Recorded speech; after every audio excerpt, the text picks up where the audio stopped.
ज्ञानेश्वराची माहिती सांगणार आहे संत ज्ञानेश्वर आपेगावचे राहणारे, निवृत्तीनाथ व सोपानदेव त्यांचे बंधू, मुक्ताबाई त्यांची बहीण.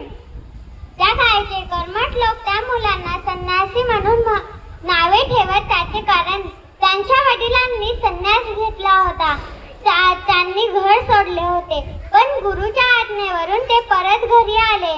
परत संसार करू लागले. पुढे 4 मुले झाली, पण त्या काळच्या कर्मठ लोकांना मान्य नव्हते. त्यांनी त्यांना वाई टाकले.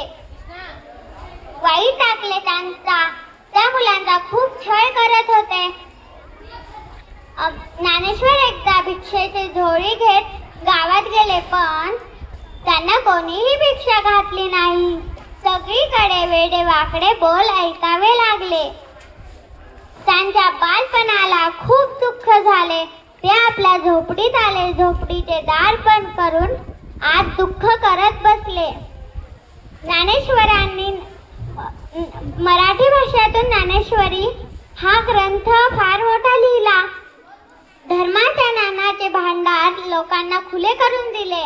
लोकांना बंधू भावाची शिकवण दिली. ज्ञानेश्वरांनी तरुण वयात पुण्याजवळील आळंदी येथे जिवंत समाधी घेतली. आजही लाखो लोक भक्तिभावाने दरसाल आषाढी कार्तिकीला पंढरीला व आळंदीला जातात. धन्यवाद.